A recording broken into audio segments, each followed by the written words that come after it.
Many of us have heard a lot recently about potential income tax reform. One noteworthy proposal can be meaningful for certain individuals who donate to charity.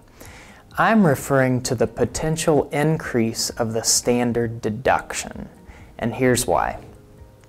A married couple today filing a joint tax return can claim a standard deduction of $12,700. or more for those who are blind or over age 65. But this standard deduction is a tax deduction for those who don't have enough other deductions to itemize on Federal Schedule A. Now, these itemized deductions may include certain medical expenses, state and local income taxes, property taxes, mortgage interest, and, among others, charitable contributions.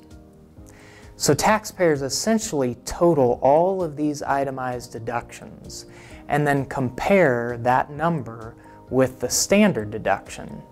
Then they use the higher of the two. Well, there's been talk of substantially increasing that standard deduction. For example, it may increase from today's $12,700 for married couples to $25,000, so that's about double. Now, that may certainly simplify tax filing, as many more taxpayers would just use the standard deduction going forward. But with that background in mind, consider an example like this. Jack and Jill, a married couple, normally have itemized deductions of $20,000 each year. This is much more than the current $12,700 standard deduction. But if tax reform is enacted that increases the standard deduction to $25,000 for married couples, say it starts in 2018, Jack and Jill will no longer itemize deductions.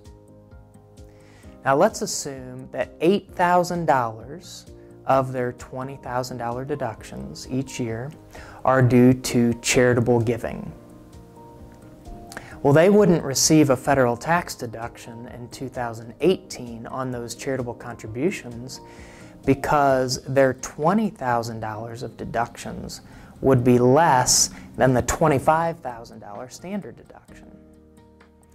If instead they decide to front load their $8,000 of charitable contributions that they would normally make in 2018, but they front load those into December of 2017, they may get a 2017 tax deduction, in my example, and still use that standard deduction in 2018. So, assuming Jack and Jill are in the 25% federal tax bracket, this could result in as much as $2,000 of tax savings in their pockets simply by donating earlier the same exact amount that they would have donated anyway. Now, this is obviously just one example, and everyone's situation is different, and the tax code is certainly complicated. So be sure to partner with a competent tax advisor to ensure you achieve your intended results.